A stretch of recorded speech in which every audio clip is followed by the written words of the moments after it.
প্রিয় উচ্চ মাধ্যমিক পরীক্ষার্থী বন্ধুরা, তোমরা দেখছো তোমাদের চ্যানেল মডেল এক্সক্লুসিভ। আর আমি তোমাদের সঙ্গে আছি মডেল স্যার।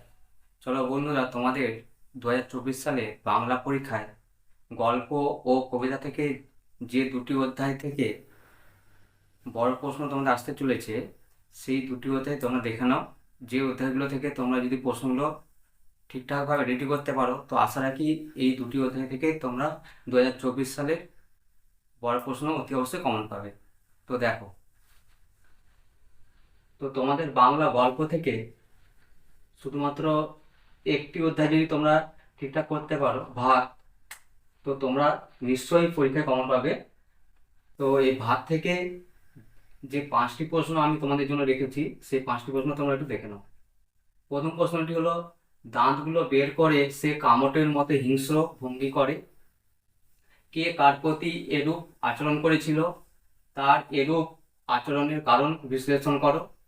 অথবা এই প্রশ্নটা ঘুরিয়ে এইভাবেও আসতে পারে, বাসিনী থমকে দাঁড়ায়, কেন বাসিনী থমকে দাঁড়িয়েছিল, তারপর কি ঘটেছিল সেটি লেখো। দ্বিতীয় নম্বর প্রশ্নটি হলো, সে বাধাটা বড় বাড়িতে থেকে যায় অচল হয়ে। এখানে কোন প্রসঙ্গে কি বলা হয়েছে আলোচনা করো। অথবা প্রশ্নটা ঘুরিয়ে আসতে পারে, আসল বাধার খোঁজ করা হয় না আর উৎসবের।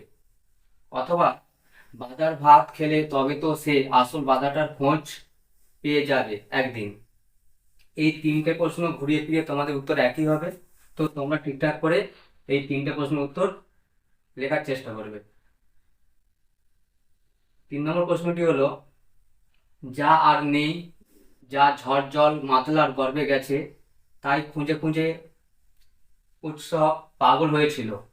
দুর্যোগ কিভাবে উৎসবকে প্রভাবিত করেছিল তাহার বর্ণনা দাও। অথবা প্রশ্নটা তোমাদের এই মতে আসতে পারে ঘুরিয়ে, উৎসবের সংসার মাটিতে লুটোপুটি খেলো। 4 নম্বর যে প্রশ্নটা, ফুটন্ত ভাতের গন্ধ তাকে বড় উতলা করে। এখানে কার কথা বলা হয়েছে, ফুটন্ত ভাতের গন্ধ তার জীবনে কি পরিণতি ডেকে এনেছিল তা লেখো। আর শেষ প্রশ্নটি হচ্ছে, উৎসবের মাথার মধ্যে যে মেঘ চলছিল তা সরে যায়।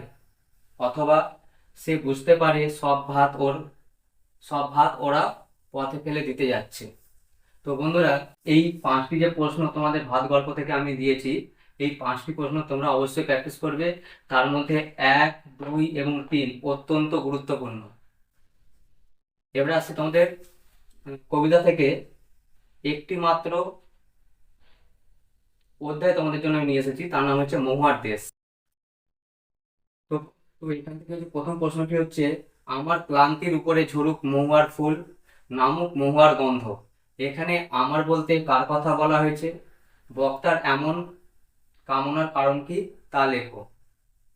2 নম্বর, ঘুমহীন তাদের চোখে হানা দেয়, কিসের ক্লান্ত দুঃস্বপ্ন। তাদের বলতে কাদের বোঝানো হয়েছে, প্রসঙ্গটির তাৎপর্য লেখো। 3 নম্বর, অনেক অনেক দূরে আছে মেঘ মেঘ মেঘ নদীর মহুয়ার দেশ। মহুয়ার দেশের পরিচয় দাও, সেখানে পৌঁছে কবির অভিজ্ঞতা কেমন হয়েছিল তা লেখো।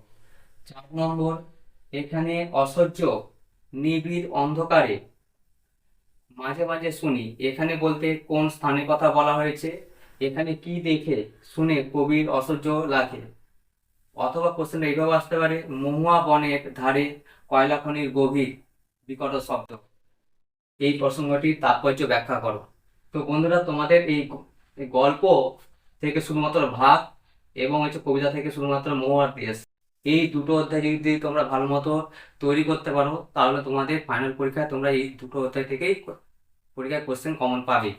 তা সত্ত্বেও আমি তোমাদের জন্য গল্প থেকে হচ্ছে একটি ভারতবর্ষ এবং হচ্ছে কবিতা থেকে আমি দেখি, তো আমি কিছু প্রশ্ন তোমার দিয়েছি।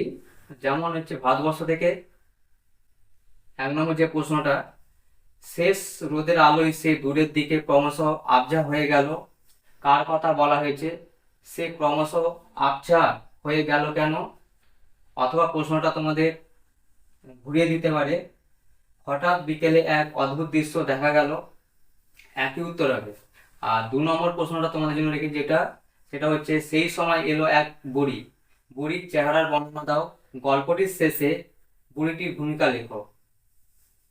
অথবা, ভারতবর্ষ গল্পে যেভাবে ধর্মীয় পরিচয় ছাপিয়ে মানবতার জয় ঘোষিত হয়েছে তার বর্ণনা দাও। এই ভারতবর্ষ থেকে এই এই এই দুটো কোশ্চেন যদি তোমরা করতে পারো, তো এখান থেকে যদি তোমাদের পরীক্ষায় প্রশ্ন আসে, তাহলে তোমরা এখান থেকে এই দুটো প্রশ্নের মধ্যে তোমরা পরীক্ষায় কমন পাবে।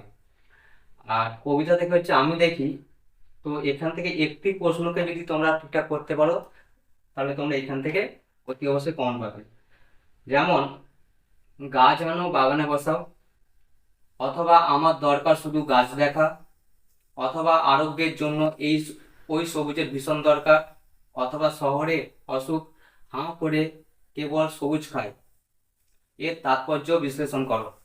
তো বন্ধুরা, এই ছিল আজকে তোমাদের গল্প ও কবিতা থেকে প্রশ্ন। তো আশা করি যদি আমার ভিডিওটা যদি তোমাদের ভালো লেগে থাকে, তাহলে তোমরা অবশ্যই আমার ভিডিওটিকে সাবস্ক্রাইব করবে আর তোমাদের বন্ধু বান্ধবের মধ্যে শেয়ার করে দেবে। তো দেখে নাও।